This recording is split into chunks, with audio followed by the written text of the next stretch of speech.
Salut tout le monde, bienvenue au Fulguro Geek Show. Je me présente FX, je suis en compagnie de PL et Alex. Salut! Hello! Dans le fond, un petit vidéo un peu improvisé, c'est pour vous partager nos souvenirs de jeunesse, puis en même temps en discuter, parce que je suis certain, on est rendu assez vieux, puis il y a plein de trucs qu'on a oubliés que les autres se souviennent. Donc, on va juste avoir une discussion pour se ressasser, remémorer. Un petit peu de nostalgie. Exactement. Un soupçon. Puis, puis aussi le fait que, dans le fond, avec la série qui est sortie, ça fait quoi déjà 1 an et demi à peu près, qui est Stranger Things. Oui. Et ça nous a rappelé tout... Parce que c'est basé sur beaucoup d'affaires qui sont justement jeunesse, qui ont marqué notre génération, nous autres, là, un peu, là. Ben beaucoup. Fait que c'est ça. Exact. Voilà. Donc, si on commence, mettons, avec le souvenir le plus lointain, mettons, que vous avez. Ouais. Depuis le souvenir le plus jeune, mettons, qu'on a. Moi, je pourrais dire que je me souviens d'avoir écouté Astro, le robot. Ouais, ben oui. Mais ça fait très longtemps et je m'en souviens plus beaucoup. D'ailleurs, ils ont sorti un film, là, peut-être... Ça fait 10 ans. Ça fait 10 ans, en 2007. Puis ça m'a rappelé des souvenirs. J'aurais pas pu nommer aucun autre personnage dans la série du film là, ou de la série. Mais c'est ça, c'est... Moi, je m'en avais nommé le docteur, j'allais l'appeler le docteur Robotnik, mais ça, c'est dans Sonic. Non, c'est-tu dans Sonic ou c'est dans Megaman? Ça n'a pas rapport avec Astro. Mais il y a comme un genre de professeur qui le crée, dans le fond, parce que c'est un petit robot, dans le fond, Astro. Puis, mais je me rappelle pas de son nom au robot, au docteur. C'est le concepteur du personnage. Moi aussi, j'ai écouté ça, mais j'ai pas vu le film il y a 10 ans. Donc, Ça, c'est très vieux, Astro. Hein. C'est un des premiers mangas, je pense, japonais. Je pense que ça date des années 50, si je ne me trompe pas. Astro Boy, dans le fond, la version anglaise. Qui était sorti probablement au Japon en manga. Ah ouais, c'est très vieux, là. C'est dans les premiers. Là. Ça, puis si je ne me trompe pas, Metropolis aussi. Je pense que c'est du même auteur, je ne me rappelle plus son nom. Là. C'est pas dans la même ville, justement. Astro, il est à Metropolis. Parce que Metropolis, vous avez vu ça aussi, qui est quand même pas super vieux là, non plus. Là. Mais c'est basé, c'est des deux mangas qui sont assez vieux. Puis si je ne me trompe pas, c'est le même auteur qui a fait les deux. Là. Ouais. Metropolis, qui n'est pas le film du début du 20e siècle. Le film de bonhomme d'animation japonaise. Ouais, faudrait que je... Oui. Ben oui, ça me dit quelque chose. Faudrait que je le revoie parce que... C'est pas un souvenir de jeunesse, on a vu ça en vingtaine, fait que c'est pas grave. Ok. Mais oui, Astro, toute l'animation japonaise, en tout cas, moi pour ma part, on a mis Albator, là, puis vous autres, les Cités d'Or, ça j'ai pas marqué dedans, mais vous autres, c'est une grosse influence pour vous autres. Fait que les bonhommes japonais, là, en tout cas, moi ça a marqué ma génération, ben on a un peu la même génération, là. Tout ce qui est justement Albator, Goldorak d'ailleurs, j'en ai un beau record du film au cinéma, comme au cinéma. Qui s'appelait ailleurs en passant Grandizer. Grandizer, ouais, la version anglaise, en fait, ouais. C'est Grandizer, qui est pas très beau. J'aime mieux Goldorak. Ouais. Puis, c'est ça, Capitaine Flamme, justement Astro, puis aussi, qu'est-ce qu'il y avait d'autre aussi? Il y avait. Moi, j'écoutais bien les affaires qui étaient aussi, comme Candy. Ah, ça. Moi, j'écoutais tout ce qui était animation japonaise quand j'étais petit. J'écoutais toutes ces affaires-là, science-fiction, puis comme ça, Astro, puis tout ça. Mais Candy, Rémi sans famille, Uchi l'abeille, que je me rappelle pas c'était quoi le nom de l'émission, mais je sais que le personnage c'était Uchi, l'abeille qui arrivait de temps de la merde. Puis Minifée, moi que j'écoutais, que j'aimais beaucoup. Ça c'était ultra niaiseux. Minifée. Alors, les flacons je vais a fait une version sans Qui ça? comme The Rock de cette tune-là. Qui a fait ça? Les flacons Flacons Givrés, il a fait la ok. tune qui s'appelle Mescaline. Mescaline, parenthèse par rapport. Mais c'est ça, fait que tous ces bonhommes-là, ça a marqué vraiment notre jeunesse là, quand même. Moi, il y en a deux autres aussi. Ben, t'as peut-être écouté ça justement si t'es écoutais pas mal toutes. L'oiseau bleu.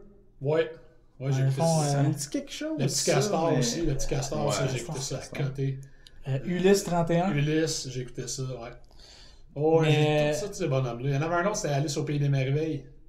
Ah oui, ben oui. Ouais, version japonaise. Il y avait Heidi aussi. Ouais, puis mais dans le fond, ouais. Ah ouais. Il y en avait tellement, là. Puis comme on disait, tantôt on jasait, puis c'est les bonhommes japonais, une affaire qui était vraiment typique d'eux autres, parce que la plupart des autres bonhommes, mettons, soit américains ou... Ouais, G.I. Joe, il y avait Transformers. pas... ben, c'est ça, on va en parler dans pas long, mais tu sais, les bonhommes japonais avaient vraiment un aspect tragique. C'était toujours tragique. Il y avait toujours quelqu'un qui mourait. Il y avait toujours le personnage, tu sais, comme justement Rémi ou Chi ou le petit castor. C'était toujours des... Ben, le petit castor était pas orphelin parce que son père, mais sa mère était morte. Fait que sa mère, c'était comme tout le temps, là, tu sais, il s'en ennuyait. Puis le Chi était orphelin.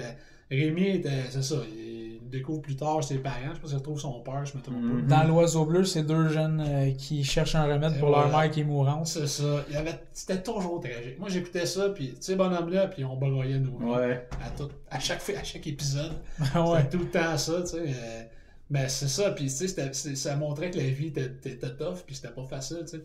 Ça, je veux dire, c'est une leçon qui est le fun à apprendre quand même assez jeune, parce que la vie, c'est pas vraiment facile non plus. Fait que c'est une belle leçon de vie, puis c'est ça, le côté tragique, moi, c'est quelque chose qui m'a marqué, qu'il n'y avait pas nécessairement dans justement G.I. Joe et Transformers. Ouais. Il y avait certains éléments aussi dans des séries qu'on écoutait ou des dessins animés, comme par exemple les Mystérieuses Cités d'Or. À la fin de chaque épisode, ben, il me semble que c'était chaque épisode, il y avait toujours, là il y avait un homme qui parlait d'une voix sérieuse, puis là, avec des vraies images des cités, Maya, Inca, puis qui donnait des faits historiques. Puis ça, c'était un des éléments, bon, c'est peut-être que j'ai un côté, c'était mon côté geek de l'époque, j'imagine, là, puis de soif de connaissances. On était tous de même, là, ben oui. Puis ça, j'aurais dévoré des... Si ça avait été juste la série basée sur des faits comme ça, je l'aurais écouté aussi probablement. Oui, c'est sûr, c'est sûr. Mais c'est que peut-être qu'il y avait plusieurs, justement, tu sais, jeunes qui s'intéressaient pas à ces trucs-là, mais que, justement, en intégrant ça à un dessin animé comme ça, du côté éducatif. T'écoutes ça à la fin, mais c'est ça, on découvrait vraiment une passion pour avoir des connaissances historiques, justement. Puis je veux pas, on a grandi avec des affaires éducatives. La génération passe partout, tu sais, je veux dire... On a grandi avec ce genre d'affaires-là, les araignées. On appelle ça des araignées? Non, c'est non, ça. C'est pas ça. T'es un petit peu plus vieux que nous autres. Moi, je suis plus vieux que les autres. Fait que je me rappelle d'affaires comme ça, les gobelets. Ben ça, c'est plus vieux que moi, mais j'écoutais ça quand j'étais petit. C'est n'importe quoi. Sinon, truc éducatif, il était une fois la vie. Ouais, ça, on parlait de ça tantôt avec le monsieur barbu. Le genre de petit vieux avec la grande barbe et le grand nez fait comme une saucisse hot dog. Je me souviens de sa barbe, mais je me souviens pas de ça. C'était vraiment une série qui parlait justement de l'évolution humaine, du début des hommes des cavernes, à aller jusqu'à les civilisations, les Égyptiens, tout ça, les Romains. Puis il expliquait vraiment là, tout ce qui s'était passé, puis la vie justement, c'était quoi. Je me rappelle les hommes des cavernes. Ça, c'était Il était une fois l'histoire. Ouais. Parce qu'il y en avait plusieurs. Il y a eu Il était une fois l'histoire, il était une fois la vie, puis il était une fois l'espace. Ouais, puis il n'y avait pas d'histoire. Il n'y en a pas un, c'était une fois les civilisations. Genre. Ah, c'est celle-là, les trucs historiques. Parce qu'il était une fois la vie, c'était dans le corps humain, tous les trucs de maladie. Puis, oui, c'est vrai. Ouais, mettons comment on attrapait un rhume, puis là, t'avais le dessin animé. C'est ça, comment les anticorps allaient combattre le rhume. C'est excellent, ça. Ouais. Mais, justement, l'animation japonaise, c'est une influence gigantesque. Mais il faut dire aussi que la collaboration Japon-France. Ouais, parce que c'est eux autres traduisaient ça. Goldarak, veut pas, ce comme on disait, c'était pas Goldarak à l'origine, c'est les Français qui ont appelé ça Goldarak Albator. Puis, Mais même si on regarde, par exemple, Rémi sans famille, ça se passait, si je me trompe pas, en France. En Europe, en Europe, parce que c'était pas... Mais Paris on voyait souvent des villes de la France. Là, c'était fait par les Japonais, mais ça s'était basé en Europe. C'est ça. Ils ont vraiment... J'ai remarqué ça souvent dans leurs animations. Ils aimaient beaucoup prendre des trucs européens, justement, peut-être parce que c'était des collaborations, mais si on prend aussi les Cités d'Or, au début, ils partent, je pense, c'est de Barcelone. Ils partent de Barcelone. Aussi, si on prend quelle autre série, ils ont fait des séries sur les Trois Mousquetaires, qui était une animation japonaise. Lady Oscar, qui était aussi un peu comme les Mousquetaires, mais que c'était une fille qui se faisait passer pour un mousquetaire. Donc, c'est ça, il y a eu plein de trucs qui se passaient. Est-ce que c'était avec les Trois Mousquetaires, là, Athos, Porthos, Aramis? Ouais, il me semble que oui. C'était déjà établi, ça. Ça a peut-être été un peu ça, me semble. Mais non, mais je pense que dans les... Parce que, tu sais, les Trois Mousquetaires, c'est vraiment... comme c'était plus les aventures de ces trois-là, tandis que les Mousquetaires, c'est comme une vraie comme armée qu'il y a eu, là, dans le fond. C'était les mousquetaires, c'était une armée, oui. C'était les mousquetaires, c'était comme une force. C'est ça. Mais il y avait quand même les 3 mousquetaires. Oui, mais je pense que dans les Oscars, c'est vraiment... moi, je pense que c'était comme la quatrième. En tout cas, je me souviens plus que nous autres. C'est généralisé. Ils ont comme... Oui, c'est ça. Mais elle, c'est ça, elle voulait rentrer. Ça, je me souviens plus. Je voulais le réécouter dernièrement. Mais c'est juste que j'aimais ça. Parce que c'est ça. Mais c'était vraiment intéressant. Mais écoute, celle-là, j'ai pas pu la réécouter. Un qui est pas japonais, que j'ai trouvé, que j'ai réécouté dernièrement, qui était excellent, c'est Rahan. Oui, Rahan. Qui était un genre de... C'était pas un genre de Tarzan. Dans le fond, c'est plus dans le temps préhistorique, ça se passait pas dans la jungle. Puis lui, sa tribu au début se fait décimer, puis il est le seul de sa tribu qui reste. Puis dans le fond, lui a été trouvé parce qu'il n'y a plus de parents. Il s'est fait élever par une tribu qui n'était pas la sienne. Puis là, sa tribu se fait décimer. Puis dans le fond, son tuteur, il remet un coutelas fait en défense de mammouth. Puis là, il cherche la tanière du soleil, le vent. Il la trouvera jamais probablement. Non, mais c'est ça, mais tout au long de ses aventures, il rencontre d'autres tribus. Puis ça aussi, c'était quand même... C'était pas japonais. Mais quoi, est-ce que c'était japonais? Je pense pas. Mais ça, c'était basé sur une BD, Rahan, oui, c'était basé sur une BD. J'ai vu des BD de ça. C'était quand même assez aussi tragique parce que souvent, il arrivait dans un endroit, il y avait quelqu'un qui était condamné à mort ou même dans le 2e épisode, Rahan arrive dans une tribu puis là, il l'attache pendant 2 jours après des lanières. Puis si les lanières tombent, il va se faire tuer parce que ça veut dire qu'il a menti de où il vient. Puis que, en tout cas, quasiment un petit trip pression de sorcière. Oui, mais c'est ça. Mais c'est ça. C'est vraiment comme un peu... mais c'était quand même vraiment intéressant. Donc ça, j'ai réécouté dernièrement, puis j'ai quand même vraiment apprécié, même si je suis rendu plus vieux. Je trouvais que l'histoire, elle suivait quand même assez bien. Puis les épisodes, ça dure pas longtemps. C'est 18 minutes un épisode. Donc... c'est ça, il n'y a pas juste des bonhommes japonais. On a énormément de la forêt verte. La forêt verte. La forêt verte. Est-ce que c'était-tu japonais? Ça, c'était japonais. Non, je pense pas que c'était japonais. Mais ça se peut. Écoute, ça fait longtemps. C'est vraiment improvisé. On n'a pas fait aucune recherche. On fait juste sortir nos souvenirs. Ouais, c'est ça. Mais la forêt verte, écoute, j'ai écouté ça. Je me rappelle d'avoir écouté ça à côté. Ça, puis vous souvenez-vous, il y avait... moins tragique un peu, là. C'était plus bonbon, là, mais c'était quand même pas pareil. Il y avait une émission, là, c'était comme des petites figurines, là. Il y avait un monsieur Blaireau, puis il y avait un monsieur Taupe. Puis... oui, je me souviens de ça, puis... Comment ça s'appelait? C'était britannique, je pense. Ouais, mais ça, c'est basé sur des romans, si je me trompe pas, mais écoute, le nom, là, on va le marquer en dessous. Mais... C'était pas aussi sur... ça ressemblait un peu aussi, de la manière que c'était fait justement comme en figurine, il y avait aussi l'ours Paddington. Oui, Paddington. Oui, c'était un petit peu dans... Puis il y avait un autre petit bonhomme avec une tuque, c'était comme un jouet, là, vraiment animé image par image. Puis il y avait comme un petit char rouge, là, puis il se promenait. Ouais, c'est des enfants, il y en a tellement que j'ai écouté quand j'étais petit. Là. Il y en avait tellement de la TV quand j'étais jeune, moi, j'étais juré. Je vais vous en sortir un japonais en plus. Vas-y. Calimero. Ben oui. Avec la coquille d'œuf, ça. Viking. Ça, je me souviens pas de ça. Ça, là, j'écoutais ça quand j'étais petit. Mais Calimero, là, je pense que j'avais un petit toutou, un petit bonhomme quand j'étais jeune. Avec sa coquille d'œuf sur la tête.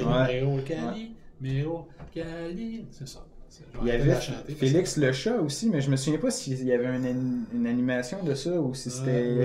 La Panthère Rose aussi, moi, que j'écoutais des bonhommes, des Ça, dessins. je me souviens que ça jouait, mais j'étais pas un fan de ça. Il y avait le genre de... Comment t'appelles ça, l'animal, un siphonneux de trous de fourmis. Pas un ornithorynque. C'est un hardvark en anglais, là, mais... Il y en avait un, c'était un genre de... En plus, il jouait comme un peu juif, là, tu sais, avec comme un accent, genre... C'était pas les amis ratons, ça? Non, c'est les amis ratons, mon Dieu. Oh mon Dieu, les amis ratons. Moi, je vous avoue que comparativement à eux, ma mémoire a effacé la plupart de ces souvenirs. Les bonhommes canadiens, ça. Les amis ratons, c'est canadien. Peut-être, ouais. Ok. J'écoutais ça. Tant qu'à ça, moi, il y a un paquet d'autres affaires aussi. Ben là, on ira pas trop dans l'enfance, genre Sesame Street passe partout, mais le Muppet Show, moi, j'ai écouté ça à côté quand j'étais jeune, le Muppet Show. Pas tant, moi, non. Puis Frag de Rock. Oui, c'est ça. Durant qu'on parlait, je pensais à ça, je cherchais non. Ça, c'était la gang, là, il était comme une centaine, là, puis il y avait des genres de gros géants qui vivaient dehors. Tu te rappelles-tu, il y avait comme des petits bonhommes, c'était comme des petits travailleurs, puis eux autres, ils mangeaient. Il avait l'air pouilleux un peu. Ils mangeaient les constructions qu'ils faisaient, là, et en tout cas, je me souviens plus trop, là, mais c'était comme des gens avec des caisses de travail. Hey, Fraggle Rock, mais tu vois, là, je me souviens que j'adorais ça, mais je pourrais pas te dire ce qui se passait là-dedans. C'était... Pas grave. Mais aussi, c'est ça, là, tu sais, mettons tout le côté américain, dessin animé des années 80, mais là, on a quoi? On a G.I. Joe, Transformers. Il y a E-Man que moi j'ai écouté à côté. E-Man. Il y a aussi il y avait Voltron qui était un genre de... C'est un peu comme le précurseur des Power Rangers, dans le sens qu'ils s'unissaient. Il y avait tout chacun un véhicule, puis là ils s'unissaient à faire un gros robot avec un épée, là, genre style japonais. Là. Ben oui, ça vient de là aussi. Là. Fait que ça, moi il y avait ça. Je me rappelle, j'avais une des pattes. Il y en a un, c'était comme un petit gros dans la gang, là. Il était bleu. T'avais le petit gros. J'avais le petit gros, hein. C'était prophétique. Puis son véhicule, c'était comme un genre de lion, mais là, il se pliait, puis là, il devenait une des pattes du robot. La tête en bas se pliait. Ah même, oui, puis si t'avais l'ensemble des personnages, tu pouvais faire... Si t'avais tous les personnages, t'étais riche, hein, je pense. Si t'avais tous les personnages, tu pouvais faire le robot. Fait que ça, c'était mon gars, là.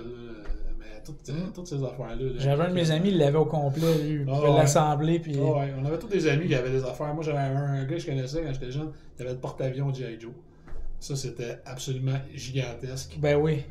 Ça, tu jouais ça avec ça, tu faisais comme wow, tu trouvais hâte, là. C'est ça. Mais toutes ces affaires-là. Un autre dessin animé aussi que j'aimais bien quand j'étais jeune, c'était Advanced Dungeons and Dragons. Ah. Ça, je l'ai perdu là-dessus. Ouais, encore. C'est une série animée qu'elle a faite qui était basée sur le jeu de rôle d'Advanced Dungeons and Dragons. C'est vraiment début des années 80. Là.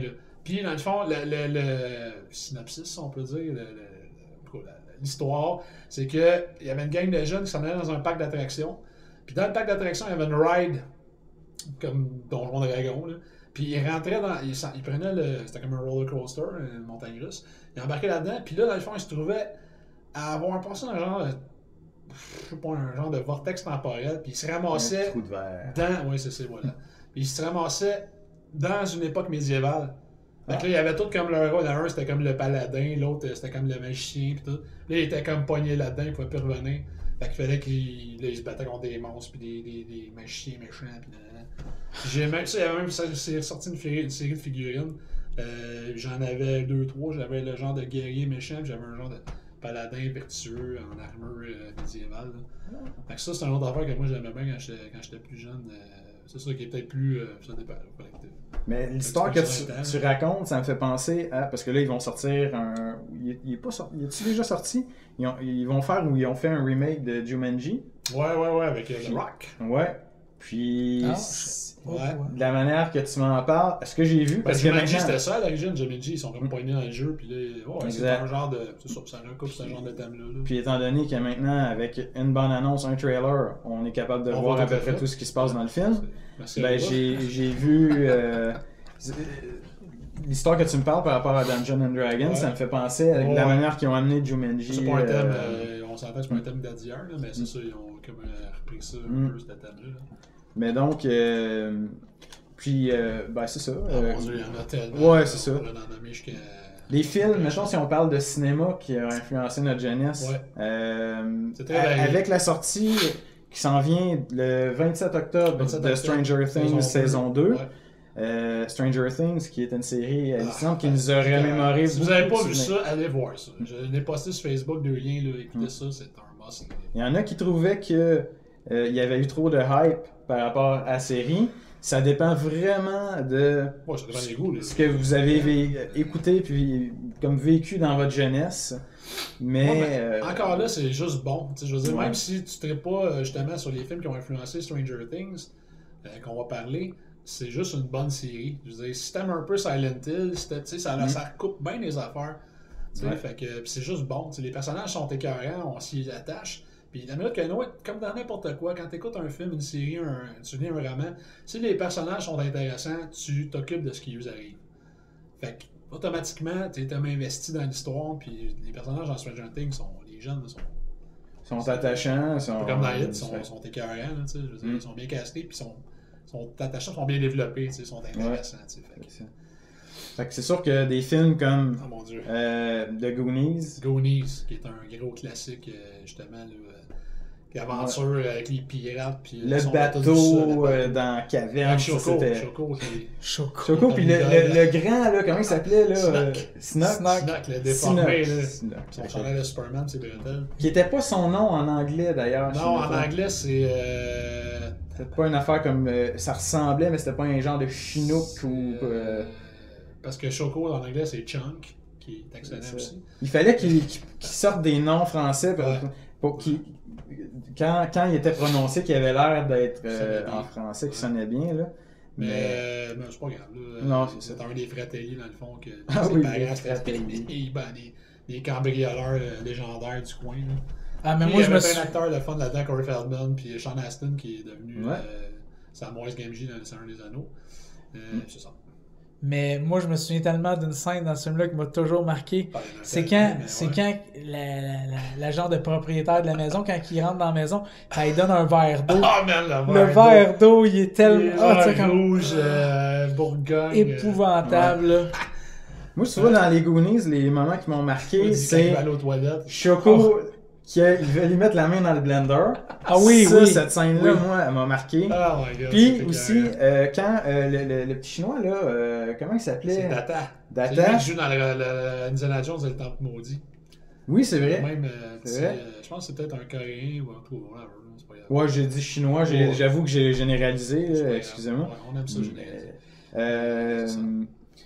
Mais quand, à un moment donné, il doit trouver une mélodie sur un orgue là, qui est faite en os. Ah oui, puis le plancher tombe autour d'eux. Là. C'est tellement... C'est rempli de moments anthologiques dans ce film-là, ça n'a pas d'allure. Là. Tout est écœurant, mais il y a vraiment... Moi, j'aime bien l'humour, en particulier l'humour. Là. Quand l'autre, justement, Choco est dans le frigidaire, là, dans le restaurant tout croche. Tu sais, un restaurant, ça a l'air d'une maison abandonnée. Là, tu sais. Oui. Puis c'est ça, on va commander de la bouffe. Tu sais. Non, juste 4 verres d'eau, ça va être correct. Tu sais. Derrière avec l'eau, justement, dégueulasse. Ils sont dans le frigidaire. Là, il commence, hey, il y a de la crème glacée, tu sais, parce que c'est un petit gros. Choco, ouais. Fait que là, il commence à checker la crème glacée, il y a comme un cadavre dans le coin qui tombe dessus, tu sais. Fait que là, il est comme, oh mon dieu. Mais juste la scène du début, quand ils sont dans la maison des Goonies, là, quand il arrive, Choco arrive, je suis pour rentrer, puis là, il est comme, hey, faut que tu fasses le bouffi bouffon. Puis il dit, oh non. Puis là, il y a comme tout le genre de mouse trap là, pour ouvrir la petite grille. Puis là, il y a comme une affaire qui kick, une boule de bowling qui descend, il y a une poule qui pond un œuf, c'est n'importe quoi. Puis là, il est comme, ah ouais, fait que là, il monte sa bédaine, tu sais, puis il se met à shaker son gras, tu sais. C'est tellement merveilleux là, comme scène. Puis quand il échappe la statue, il recolle la statue, la quéquette, c'est la statue de David, la quéquette, elle pète. Puis là, il la recolle, mais à l'envers. Il dit, ah, si Dieu l'avait fait comme ça, on se pisserait dessus. C'est merveilleux, ça, c'est plein de bouts de main. C'est excellent. Moi, il y a certains films aussi que j'ai bien aimés qui sont pas américains, qui sont bien de chez nous. Dont La guerre des tucs. La guerre des tucs. Qui est, je l'écoute. C'était tragique. Ah ouais, moi, à chaque fois que j'écoute ça, j'ai la larme à l'œil. Surtout avec la toune de Nathalie Simard part à la fin. Moi, ça fait très longtemps que je l'ai pas écouté. Nathalie Simard qui a fait plusieurs versions justement des chansons françaises, des animés qu'on écoutait aussi dans ce temps-là. Ouais, mais il y a la belle qui chantait le thème d'ailleurs. Ouais. Et mais la guerre des trucs, c'est un classique. Sinon, peut-être que vous a moins marqué, mais moi j'ai bien aimé tous les aventuriers du timbre perdu. Ouais, le premier. C'est ça. Moi, tu vois ça, j'étais rendu un petit peu plus vieux, fait que ça m'a pas atteint, mais j'avoue que c'est. J'ai commencé une collection de timbres pendant genre 3 ans. Ah ouais, ça t'a influencé. C'est ça, le timbre, puis là, il y avait le Blue Nose. Ben, en gros, l'histoire du film, c'était que c'est un jeune qui collectionne des timbres, c'est tous des collectionneurs de timbres, pratiquement. C'est Mathieu Graton. Mathieu Graton. Le petit, là, avec les lunettes, là. Non, c'est Mathieu Graton. Parce que c'est une production, c'était ontarien. Dans le fond. Ouais, il y avait les acteurs en anglais. C'était des acteurs un peu comme Opération Beurre de Pinot. Ben ouais, c'est ça. Le Compte pour tous, il faisait ça. Drôle, le jeune magicien. Le jeune magicien, c'était tourné en anglais. Là. Il avait doublé, c'était fameux. Mais quand on était jeune, moi en tout cas, je m'en suis même pas rendu compte quand j'étais jeune. Que c'était comme. Opération Beurre de Pinot, le jeune magicien, j'ai vu ça au cinéma les deux. C'est pas parce qu'on est petit qu'on veut pas être grand. Celle-là, j'ai trouvé moins bon. J'avais trouvé bon, moi. Je me souviens pas d'avoir vu ça. Le petit nain, man, qui joue dans Twin Peaks. Le petit nain bizarre, là. Non, moi, ça, j'avais vu ça, là. Écoute, j'avais été dans une projection dans une école, puis, genre, une soirée de jeunes, là, puis ils avaient projeté ça, puis on était comme, Qu'est-ce que c'est ça, Non, c'est que ça devient juste un peu trop artistique vers la fin, là, que les genres de papillons qui volent, pis ça. C'est un film, c'est un peu comme Labyrinthe, on parlait tantôt. C'est le genre de film que... Ouais, ben c'est ça, mais tu sais, il y a des films de même que si t'es vois, il faut t'es voir au bon âge. Ouais. Si t'es vois trop vieux, tu fais comme... Hein? Moi, je l'ai vu au cinéma. C'est ça, toi, t'as vu ça. Il est resté comme... Tu sais, moi, je me souviens, Ougel, puis David Bowie, là, je me souviens pas le nom du personnage. Oui, c'était vraiment boule poche. Mais pareil, les effets visuels, le labyrinthe, quand il marche, là, puis j'écoutais d'ailleurs un documentaire sur la conception de ce film-là, quand ils ont fait des scènes là, que... il marchait, tu sais, il y avait des escaliers qui viraient à l'envers. Hallucinant, l'escalier comme tout. Puis il le faisait pour vrai, il était vraiment à 90 degrés, puis c'était pas un effet de caméra tout le temps. Là, pas de CGI dans ce temps-là. Non, c'est ça. Des effets à l'ancienne. C'était produit par George Lucas. Fait qu'il y avait du backing, quand même, un bon budget. Là, ça, tu vois, je savais pas. C'est la production de George Lucas, Labyrinthe. Mais, puis ça, puis l'Histoire sans fin aussi. Je pense que t'as vu aussi. L'Histoire sans fin, j'ai vu ça au cinéma. Les deux premiers. Je sais pas s'ils en ont fait d'autres. Ouais, il y en a fait 3. Moi, j'ai réussi à trouver le 3 sur Internet. Ouais. Que j'avais jamais vu. Qui est pas excellent. Quand même, visuellement, qui est assez hallucinant. Jack n'a pas aimé. Il y a Jack Black qui fait un méchant là-dedans. Jack Black était assez jeune. Ça doit être début 90, je pense que c'est 92. Moi, honnêtement, c'est un peu quand... Moi, c'est l'Histoire sans fin, il y a l'Histoire sans fin. Il y a juste le 2. Le 2, c'était... L'acteur qui jouait... D'un, c'était pas le même acteur qui jouait le petit garçon. Non, c'est Jonathan Brandis qui jouait dans Hit, qui s'est pendu quand il avait début vingtaine. C'est direct lui. Oh. Ah, puis même Atriou, je pense que c'était pas le même. C'est pas le même, c'était comme après un autre. Non, mais moi, c'est ça, je trouvais que les deux, ils étaient comme un petit peu cheapette. Mais Jonathan Brandis, il était le fun là-dedans. Là, au début, il fait à manger puis il fout le bordel parce que Bastien il est comme tout le temps dans sa petite bulle. Là, fait qu'il fait comme tout un peu tout croche, là, mais tu sais, ça, il est comme bien imaginatif. Là. Même dans la série télé, je sais pas si vous avez vu la série télé canadienne, produite canadienne. Je l'ai sans C'est vraiment le fun. Moi, je l'écoute une fois par année avec ma blonde, on écoute ça. Dans le temps des fêtes, c'est une bonne petite série. J'ai jamais réussi à vouloir l'écouter. J'ai acheté le coffret, mais je l'ai jamais écouté. Les effets CGI début 2000 canadiens, pas débiles. Non, qu'on se le dise. Mais quand même, celui qui fait Bastien, il est le fun. Celui qui fait le gars, le bouquiniste, là, celui qui a sa boutique de livres, là, qui donne le livre, dans le fond. Il est le fun. Atreyu, il est trippant. Tu sais, la série était le fun. Mais le film original, c'est vraiment le film original qui a tout débuté, basé sur le roman, qui est excellent, le livre, vous avez jamais vu ça. Là. C'est un des bons livres fantaisistes enfants ever, là. C'est vraiment bien fait. Ouais. Mais le film, c'est ça. Ça, c'en est un autre. Mais ça, je l'ai vu au bon âge. Je pense que l'écrivain du livre aussi n'était pas tellement d'accord avec la version qu'ils ont faite. Non, il n'y a pas trippé sur le film. Non, effectivement, il n'y a pas trippé sur le film. Je ne me rappelle pas de son nom, encore là, on va le mettre en bas. Un autre film. C'est un polonais, je pense. Non, c'est allemand. Allemand, ouais. C'est German. Un autre film que j'ai vu au bon âge, que moi, ça fait partie de mon top 5 de mes films d'enfance. Ben, enfance où ça a sorti, je me souviens pas en quelle année. Ou jeune enfance. Mais c'est Princess Bride, qui est en français, qui est La Princesse Bouton d'Or, qui était avec Carrie Elwes. Il y avait les boys en collant. qui est sorti après, si je ne me trompe pas, Princess Bride. Et où aussi le géant ferré, André, je sais pas quoi, qui avait un bon rôle quand même là-dedans. Ouais, mais il faisait un géant. Oui. Qui l'aurait cru. Ouais, mais qui était excellent. Là. Toute la prémisse de... C'est ce que j'aimais de ces films-là, c'est que ça se déroule vite. Il n'y a pas de temps mort, il n'y a pas de niaisage. Puis il n'y avait pas peur d'arriver et de dire... OK, on coupe, paf. Là, la prochaine scène, bon, ben, il s'est rendu peut-être comme 1 heure plus tard. Tu sais, c'est... Mais je sais pas, parce que ça, tu vois, c'est quelque chose, justement, que tu me fais remarquer. Aujourd'hui, quand un film va trop vite, j'ai l'impression qu'on n'a pas le temps de s'investir dans l'histoire puis de connaître les personnages, tout ça. Puis j'ai l'impression que dans ce temps-là, juste par le visuel, je sais pas si c'était la direction photo, le fait que... C'est peut-être un art qui est en train de se perdre un peu. Parce que dans ce temps-là, on comprenait tout, puis on était quand même investi dans l'histoire, même si le film durait 1h30. Mais aujourd'hui, un film d'1h30, c'est comme, il manque quelque chose à l'histoire. Là. Ça dépend. Je sais pas pourquoi. Ça dépend. Il y en a qui l'ont pas, il y en a qui l'ont. C'est ça, Mais Princess Bride, c'est qui faisait la Princess Bride? C'était qui? C'est une très bonne question. Je pourrais J'ai pas jamais répondre à ça. On va mettre sa photo, on le sait. Check-le là, tantôt. Là. Check-le là. Mais je me souviens pas. Il y avait Billy Crystal qui jouait dans ce film-là aussi, qui faisait... J'ai jamais vu ce film-là. Faudrait que je l'écoute. Je sais que c'est un de tes films fétiches. Ouais, moi j'ai... Là, genre comme en 4 éditions. Ben ouais, j'ai comme plusieurs éditions. Ils ont sorti beaucoup de DVD, 10e anniversaire, même 20e anniversaire. Si je me rappelle pas, c'est un film de Rob Reiner. Ouais. Qui, on peut le lier avec d'autres choses, qui a fait le film Stand By Me, qui est un autre film de jeunesse excellent. Très bon. Qui avait aussi, dans tout, tu as nommé un des jeunes acteurs, Corey Feldman. Corey Feldman, Will Wheaton, Jerry O'Connell, puis le quatrième, c'est River Phoenix. River Phoenix qui est mort de manière tragique, début vingtaine aussi. Ouais. Qui est inspiré d'une histoire de Stephen King. Ouais. Une histoire courte qui est dans différentes saisons. Un recueil qui est le même livre que Shawshank Redemption. Ouais. Puis Apt Pupil, un élève doué aussi, qui était une autre histoire qui ouais.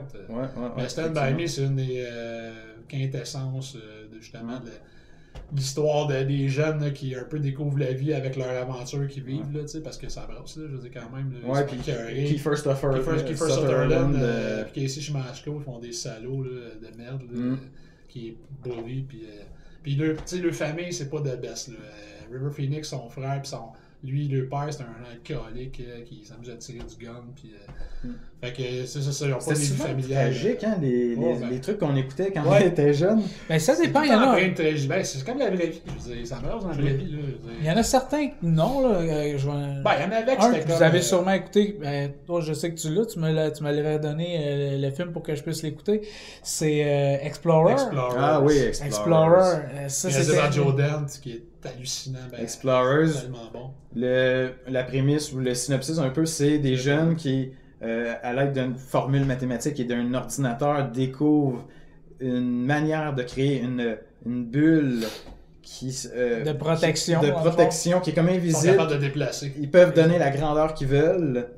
Et là, ils décident donc de se construire une navette spatiale avec des poubelles, puis des portes de char, puis... Tout ce qu'ils trouvent dans leur garage. Non, mais la coquille... Le gros de la navette, c'est un manège. Oui, c'est un manège, c'est vrai. C'est le disco rond. Ils allaient le chercher dans une décharge, puis là, ils les ramenaient. Genre, il y a comme un chien, puis il dit toi, il donne la gomme ballon, puis il se calme les nerfs, fait que le chien, il mange de la gomme. Puis là, ils peuvent rentrer, puis ils trouvent un paquet d'affaires. Faire ça. Puis finalement, ben c'est ça. Je dévoilerai rien parce que oui, il y avait Ethan Hawke qui jouait River Phoenix aussi qui jouait là-dedans. Ouais. Ah oui. River Phoenix, ouais. Je pense que c'est une des premières fois qu'on l'a vu d'ailleurs. Puis c'était finalement ils réussissent à accomplir quelque chose quand même. Ça a décollé. Au Snowpark, là, c'était assez intense. Ouais. Ils réussissent à voler. La manée, ils sont carrément devant l'écran. Puis c'est un film de science-fiction, un peu dans le style Flash-Gordon. Là, le monde sont comme... c'est ça. Les effets sont vraiment bons. C'est malade. C'est bien fait, c'est en 3D. Puis là, après ça, c'est ça. Ils réussissent à communiquer avec... On ne dira pas, là, mais c'est ça. Ils arrivent des aventures spatiales. Assez loufoque. Assez loufoque, peut-être. Ouais.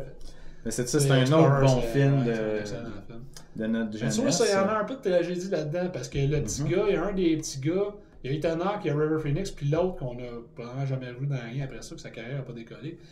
Lui, il vit dans un ghetto. Il est pauvre, là. Puis son père, ses parents sont pauvres. Puis tu sais, il est un peu tomboy, tu sais, à un moment donné, justement, l'autre, il se fait tapocher, Ethan Hawke, puis l'autre, il arrive, puis il y a un genre de petit motocross. À un moment donné, il arrive avec de la bière, genre, tu sais, c'est comme un petit bum, là, tu sais. Fait que t'as le côté, justement, le social. C'est comme le Edward Furlong de cette époque-là. Edward Il faisait souvent des rôles de... C'était le petit bum rebelle de ses parents. Peut-être un petit peu moins qu'Edward Furlong. Brainscan, ça date c'est un peu moins vieux que ces films-là, mais c'est quand même... Moi, j'ai aimé ça, Brainscan. Moi, j'ai une connexion personnelle à Brainscan, plus ou moins évidente, là, parce que c'est même pas une connexion personnelle, parce que dans le fond, ce qui est arrivé, c'est que il y a une de mes grandes tantes, dans le fond, la soeur de ma grand-mère, elle avait une fille illégitime. Puis, cette femme-là était mariée avec un producteur québécois, mais qui vivait à Hollywood. Puis, c'est lui qui a produit Brainscan. Fait qu'écoute, faut le connecter. Là, t'es censé dévoiler un fait inédit d'Hollywood. Ça, je peux dire, c'est qu'apparemment, Edward Furlong, c'est un petit tabarnak qui, genre, avait plein d'exigences vedette style. Et puis, c'est ça. Ok. Comme ben donc. Probablement beaucoup d'acteurs. Il voulait une maison à lui, il voulait plein d'affaires. De la poudre puis des putes pendant le tournage.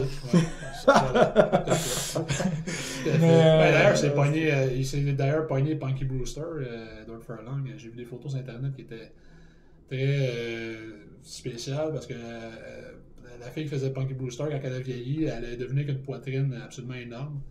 Puis il y a une photo de lui et elle qui sont à une première de film, je pense. De voir ça sur Internet, c'est assez perturbant. Lui, il a l'air d'avoir genre 11 ans et demi.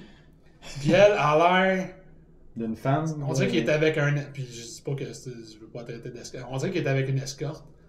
Parce qu'elle a pas l'air d'avoir l'âge qu'elle a. Là, je disais, elle a des seins énormes. Puis elle a l'air d'une femme. Mais lui, il a l'air d'avoir 12 ans. Fait que le match des deux, là, c'est comme.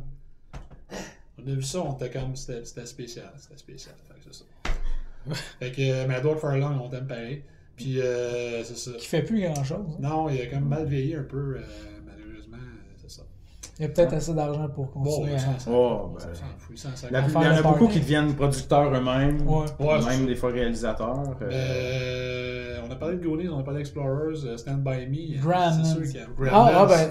Tu voulais dire de quoi sur Stand By Me? Non, Stand By Me, on en a parlé, mais Gremlins, qui est un autre film, justement, jeunesse. J'ai vu ça au cinéma avec ma mère. Ah, t'es chanceux, j'ai pas vu ça au cinéma. Et quand on est revenu à la maison le soir, ma mère était terrifiée. Ah ouais? Il y avait des trucs dans la valise de l'auto. C'était intense, Gremlins. Elle devait prendre, puis elle avait peur d'ouvrir. Je me souviens, elle avait peur d'ouvrir la valise de l'auto pour. Il y avait un côté horreur à Gremlins. Ouais. Il y avait un côté intense. Les Gremlins, un coup changé, pas comme ça, là, mais rendu bébête. Comme assez violent.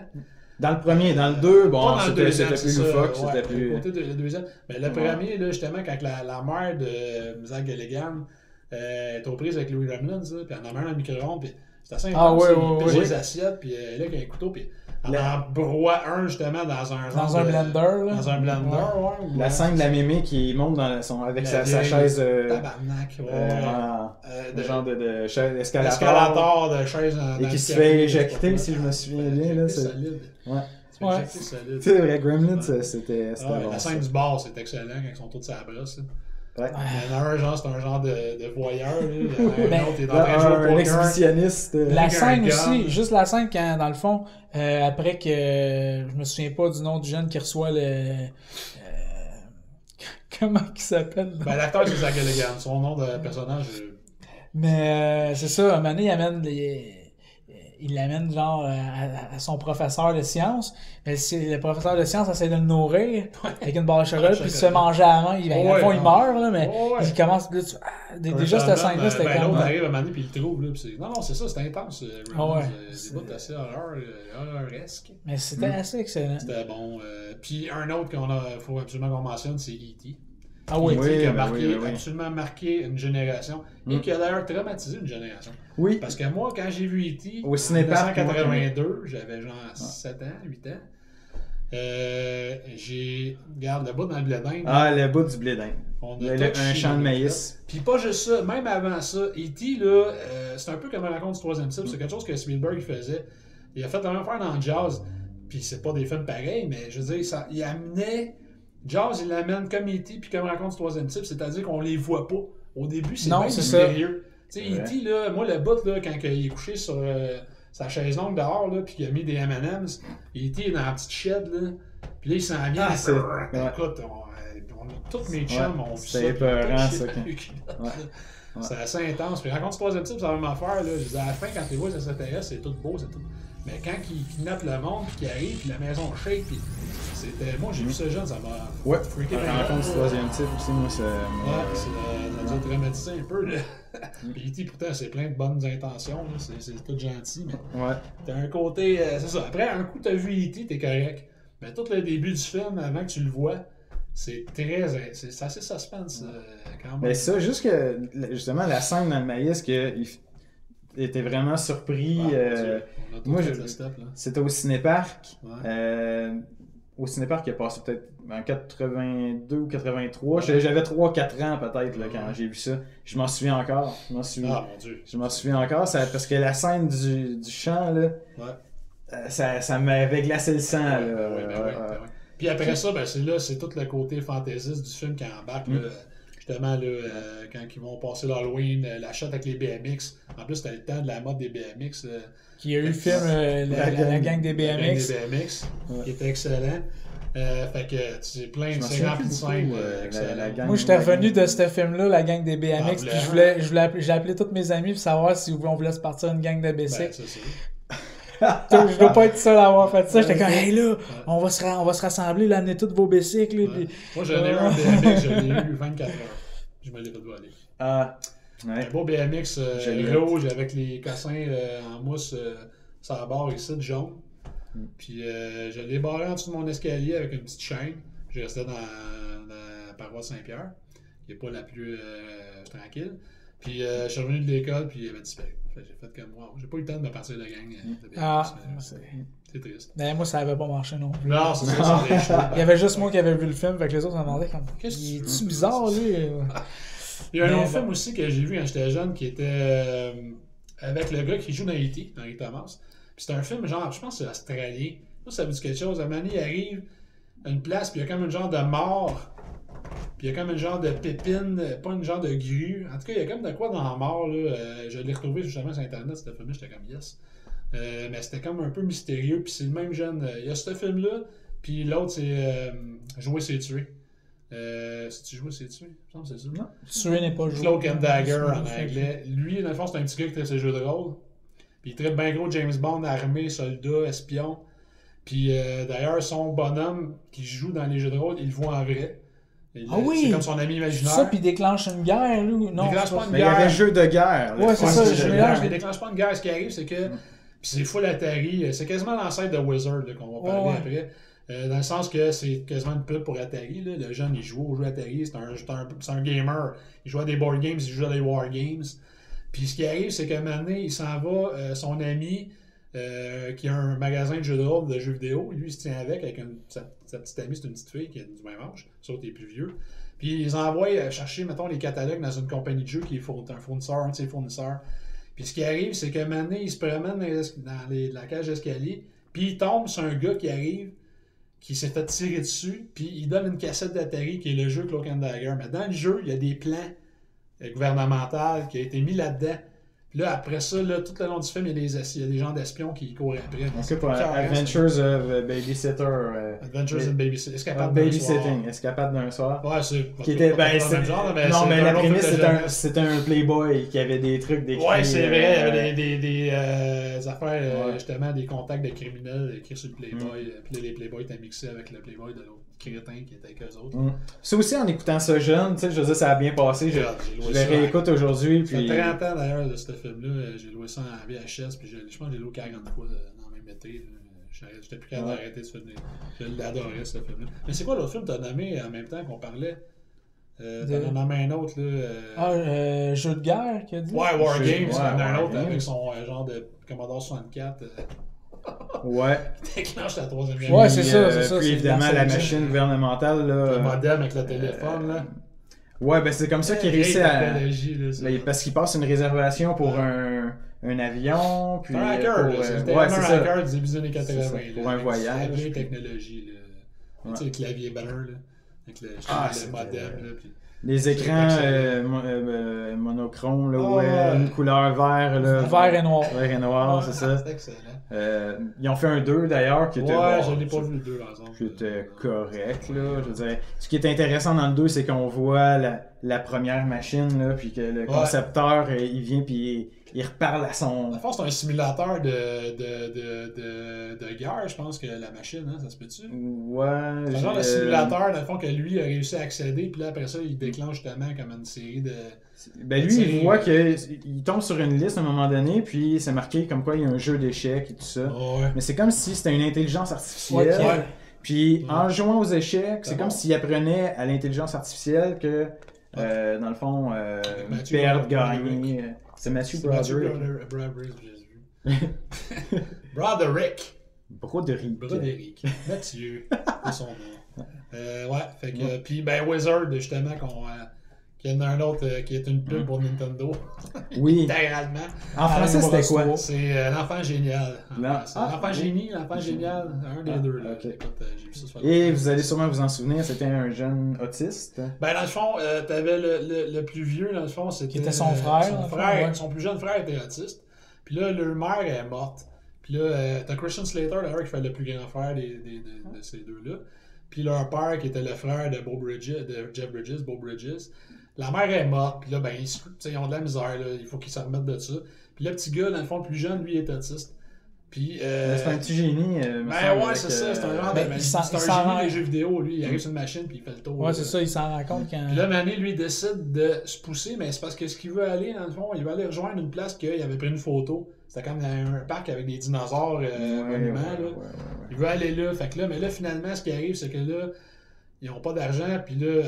Son frère le suit, puis là, Mané, il rencontre une jeune, une petite rousse, là. Puis là, les trois décident de faire de l'argent en, justement, faisant un peu genre de la crosse, hey, je suis capable de te planter, fais ton score à tel jeu, puis là, fait que là, ils se mettent à faire de l'argent pour subvenir à leurs besoins un peu. Là, Mané, justement, il rencontre un genre de Gino Gamer, ici, il y a le Power Glove, là, ouais. Là, c'est les chums arrivent avec la case à cassette Nintendo. Là, c'est comme genre, il y a comme un trench. C'est un genre de néo du jeu vidéo. Là. Ouais. C'est genre l'élu, là. C'est comme en tout cas, c'était drôle. Là. Puis là, à la fin, ça finit à une convention de jeux vidéo qui, là, il montrait pour la première fois Super Mario Bros 3 que personne n'avait jamais vu. C'était comme le jeu que là, fallait. C'était ça le concours. Là. Celui qui réussissait à planter le jeu, ben, il gagnait. Il gagnait, on sait pas quoi. Un abonnement à vie. Peut-être le jeu. Power. Il gagnait le jeu. Ou peut-être le Power Glove. Power Glove. Mais moi, il y a un film quand j'étais plus jeune que j'ai vraiment aimé, que probablement eux n'ont pas aimé, puis que peut-être d'entre vous, vous avez pas aimé aussi. Mais moi, c'est Karate Kid. Le premier, le moment de vérité. Le premier, moi, j'avais aimé ça. Pas les deux autres. Mais quoique le deuxième, il est quand même pas si pire, mais le premier, il est tellement excellent. Moi, c'est vrai que c'est un bon film. C'est vrai que c'est un bon film. Mais c'est pas un film, moi, comme toi. Moi, c'est. Ben, moi, j'adorais les arts martiaux quand j'étais jeune. Tu sais, à 8-9 ans, j'allais au club vidéo puis je jouais des films de karaté. Là. Soit ça ou Le Choc des Titans. Le Choc des Titans. Oh my god, Le Choc des Titans. Ça, qui était très différent, la mythologie grecque et tout ça, mais qu'on a tellement écouté des centaines de fois. Moi aussi, j'ai bien aimé ça, Le Choc des Titans. C'était un des derniers, en plus, de Ray Harryhausen qui faisait ses effets. Image par image. C'est un des géants de ce genre-là. C'est son dernier film, je pense, je ne me trompe pas, qui a fait les effets pour. Ben, c'était écœurant, Choc des Titans. Il n'y avait pas un truc aussi avec un film dans ce genre-là, il me semble que j'avais vu que c'est les Argonautes. Jason et les Argonautes. Il est sorti un peu avant il est sorti comme 2-3 ans avant. C'est bon, il est sorti genre 20 ans avant. C'est début des années 60. Ah ouais, ok. Avec les squelettes, à un moment donné, il se bat contre des squelettes. Dans ces années-là, les effets spéciaux n'ont pas tellement bougé, fait que ça sort. Non, c'est le même genre d'effet. C'est image par image, fait que c'est le même gars qui a fait les deux. Ouais. Puis, non, ça c'était excellent, Choc des Titans. Mais excuse-moi, je t'ai interrompu, c'est parce que je sais. Ah non, mais c'est ce que j'avais à dire. Hein? C'est quoi que tu pensais que t'as pour dire au lieu de Karate Kid? T'avais l'air à penser.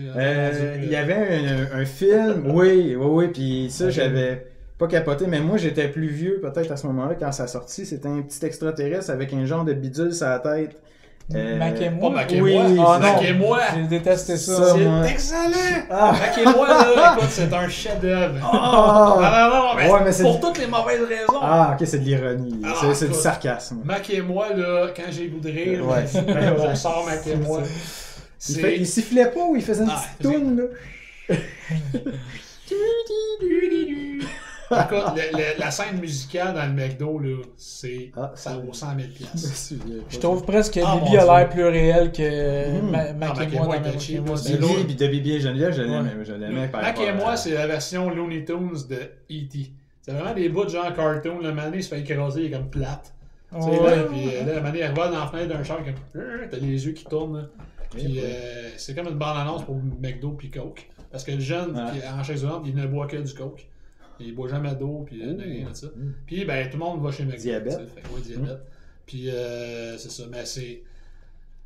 Mac et moi, si tu l'as vu quand t'étais petit, t'as aimé ça. Mais si tu l'as vu quand t'étais plus vieux, t'as juste broyé ta vie. Parce que c'est n'importe quoi.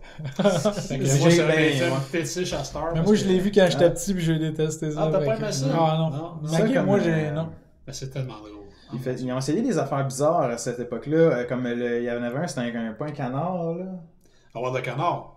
Howard the Duck. C'est bon. Tu disais pas que c'était une genre de sous-branche de Marvel, ça? Oui, c'est un personnage de Marvel, Howard the Duck. C'est un comic de Marvel. Il m'avait perturbé un petit peu, moi. Ben, c'était rock'n'roll. Tu sais, justement, il couche avec Léa Thompson qui joue dans le futur, qui est en bobette une couple de fois dans le film, d'ailleurs. C'est spécial. Justement, il est pas un moment donné, il y a quelqu'un qui arrive, ils sont dans le lit. C'était comme...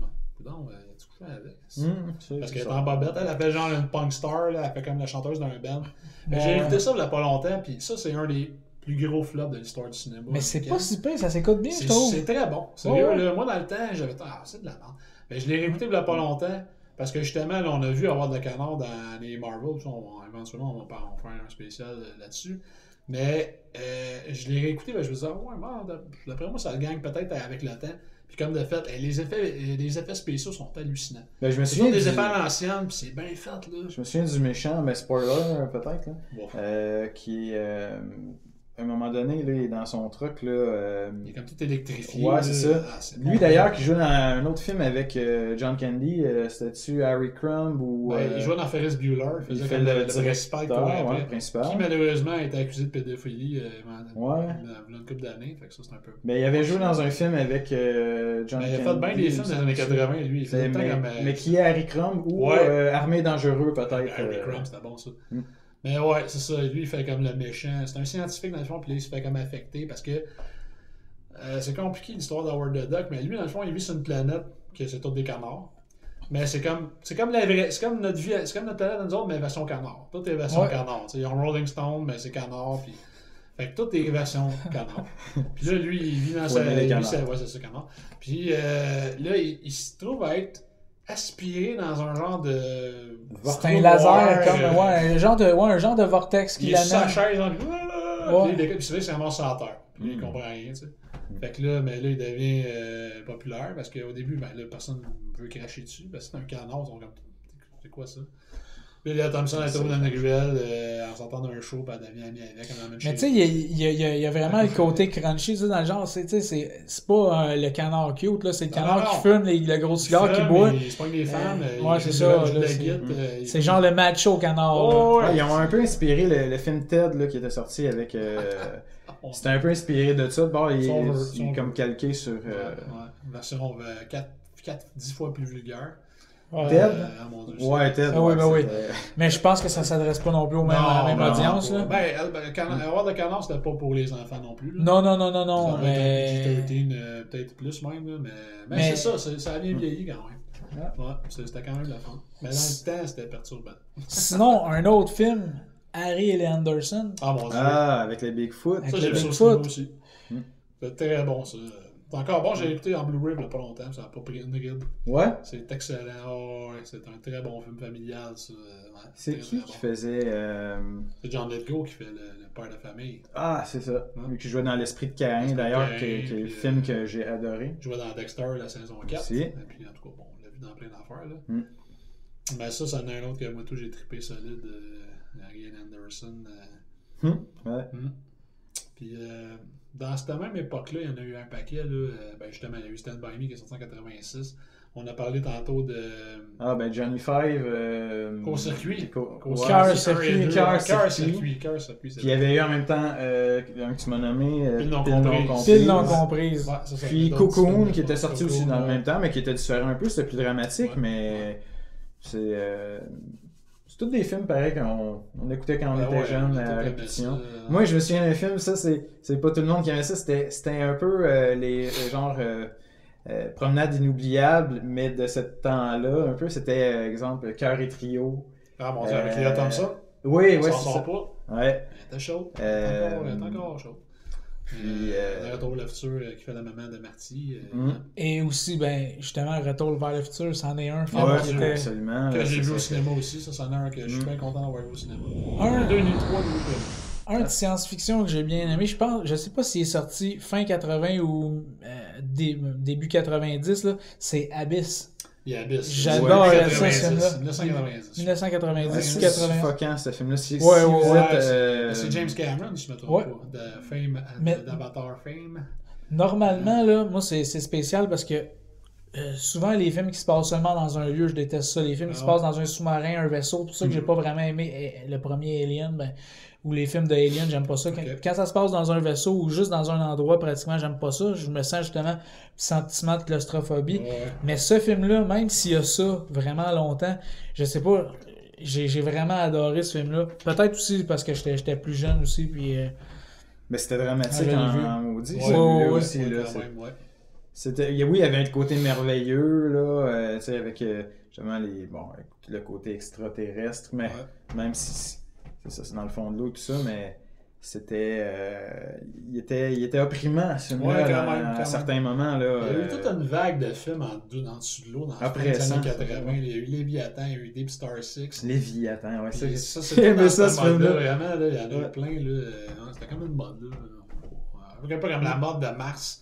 À la fin des années 90. Ouais, il y avait eu 3 films, Red Planet, Mission sur Mars, Ghost of Mars. Il y en a eu 3 ou 4 là, qui sont sortis tout en même temps. C'était comme, ok, merci Hollywood de radoter. Fait que... Mais des fois, le monde, ils font le film, ça donne de même.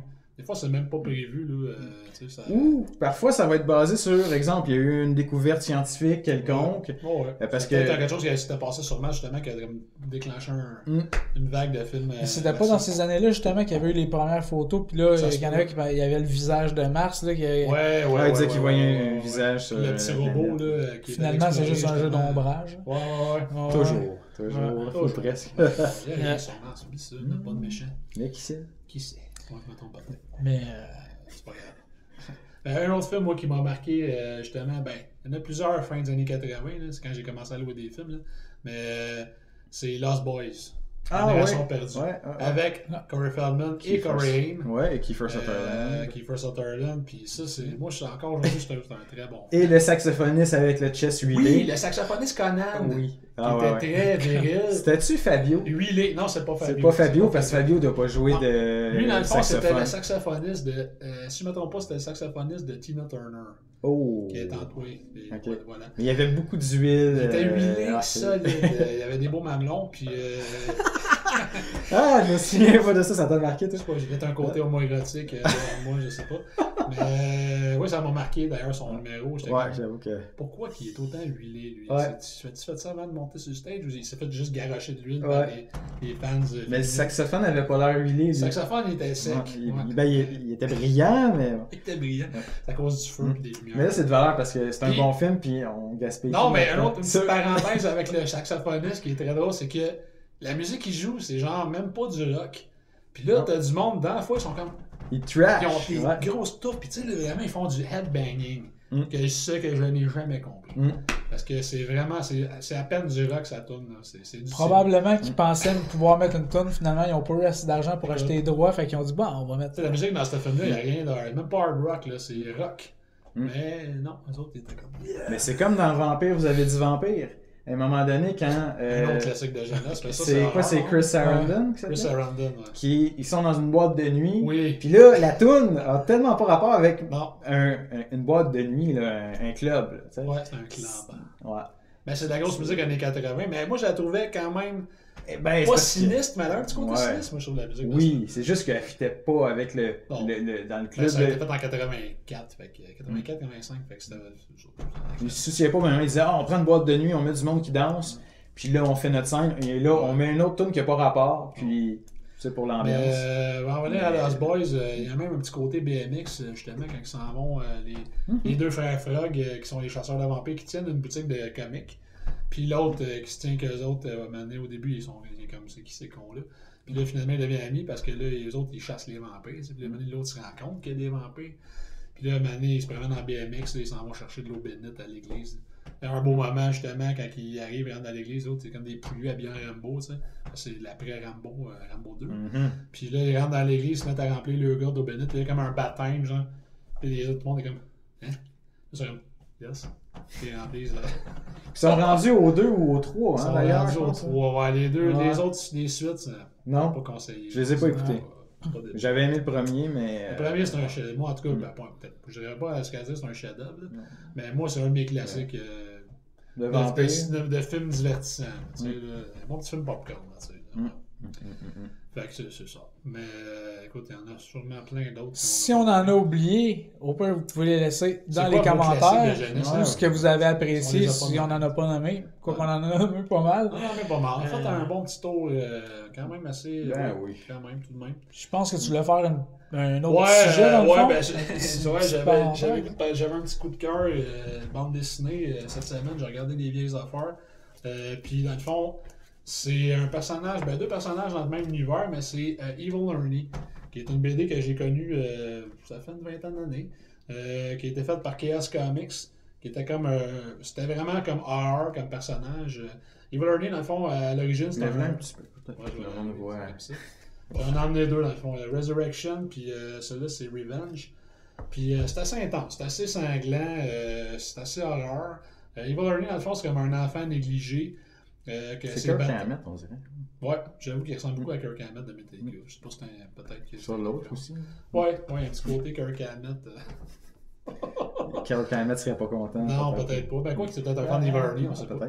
Mais à l'origine, Evil Ernie, c'est un enfant battu qui finit par tuer ses parents parce qu'il est juste tanné. D'ailleurs, il y a une scène dans la BD où c'est assez juteux. Ses parents, dans le fond, de torture avec un fer chauffé, puis il l'attache sur une chaise. En tout cas, c'est assez. C'est pas politiquement correct. Il finit par les tuer de manière violente, et c'est ça. Puis, dans le fond, là, après ça, on a Lady Death qui est illustrée ici, qui est une genre de méga chicks qui, elle, dans le fond, et puis moins, est en enfer et décide de prendre la place de Satan en lui pétant la gueule joyeusement. Puis elle devient la reine de l'enfer. Bonne petite prémisse quand même. Ouais, Lady Death, j'en ai emmené deux ici. Ok, parce qu'ils ont fait d'autres histoires. Il y avait une série Lady Death, il y avait une série Evil Ernie, mais les deux se. Parce que Lady Death, dans le fond, c'est ni plus ni moins celle qui a comme influencé Evil Ernie à devenir comme qui. Je pense que c'est elle qui l'influence. Ça fait longtemps que je ne les ai pas lus, mais c'est elle qui l'influence à devenir. À tuer ses parents. Puis il devient ni plus ni moins un peu son représentant terrestre, là. Fait que lui, dans le fond, ni plus ni moins, il devient. C'est un suppôt, là. Il devient comme un genre de zombie parce qu'il finit par se faire tuer. En tout cas, c'est compliqué, là. Puis il y avait un docteur qui courait après. Dans le fond, c'est son psychologue de quand il était vivant. Puis il essaie de. Au début, il essaie de le sauver, il peut pas rien faire. Fait que là, après ça, il essaie juste de l'anéantir. Parce que c'est un. C'est ça, il est mort vivant, là. Il a comme un pouvoir. Puis il décime la majorité de la ville. Je ne sais même plus c'est quelle ville, là, mais il tue tout le monde. Là. C'est juste il est vert, il y a eu qu'un point. On dirait qu'il y a eu le stuff de réanimateur. Là, juste montrer les deaths un peu, là, qui est assez. C'est bon, ça aussi. Ça a une poitrine assez mentale, même. Qui défie la gravité un peu. Puis lui, dans le fond, il est capable de ramener ceux qui tuent, il les ramène à la vie. Fait qu'il crée une armée de zombies. Fait que c'est assez intense, ouais, quand même. Puis là, ça, j'ai emmené ça. Dans le fond, c'est un enfant que j'ai pogné récemment. La mouette. Là, dans le fond, c'est le même créateur. Dans le fond, c'est Brian Pulido qui avait Chaos Comics. Là, il est rendu avec Coffin Comics. Puis il a fait La Muerta, qui est ni plus ni moins de Crow, mais version Chicks. Comme vous pouvez voir, un petit côté justement mexicain. Santa Muerte. C'est ça, exactement. Mais c'est vraiment le même principe que The Crow, c'est-à-dire il est arrivé de quoi, elle revient, puis c'est comme un genre d'esprit de vengeance. C'est ça. Fait que, et voilà. Donc tu le conseilles, tout ça? Je conseille tout ça. Mais ça se trouve est-ce que ça se trouve encore? C'est des comics qui sont pas super récents. Là. Ça, tu vois, c'est février-mars 1994. Fait que ça fait une couple d'années. Donc, il faudrait chercher un peu pour pouvoir les trouver. Puis ça, tu vois, ça, c'est des comics originaux. C'est des numéros originaux. Mais ceux-là, ça, c'est des ce qu'on appelle des trade paperbacks. Des collections, dans le fond. Fait que c'est vraiment comme ça, à l'origine, il y avait comme numéro 1, numéro 2, numéro 3. Les ont recueillis là-dedans. Ça, c'est ce qu'ils font souvent dans les comics. Mais je sais que ça, c'est peut-être moins dur à trouver. Peut-être pas de ces formats-là, parce que ça fait une vingtaine d'années de ça. Ça, c'était fait en 92. Lui, c'est en 95, je pense. Ouais, c'est ça, 95. Mais c'est des mosses, là. Si vous aimez les comics d'horreur, là, c'est vraiment. Il y a quand même beaucoup de sites aujourd'hui où on peut lire des comics directement. Ouais, c'est ça, on peut s'abonner. C'est ça, il y a moyen de sûrement de trouver ça. Fait que c'est ça. C'était mon coup de cœur comique du moment. Bon, ben excellent. Donc, ben, j'espère que vous avez été satisfait par notre petite discussion. Donc, vous pouvez, si ça vous tente, laisser un commentaire pour nous donner votre appréciation. Ou des sujets dont vous voulez qu'on parle plus tard. Et la team Figure Geek vous dit à la prochaine. Salut! Bye! Bye bye.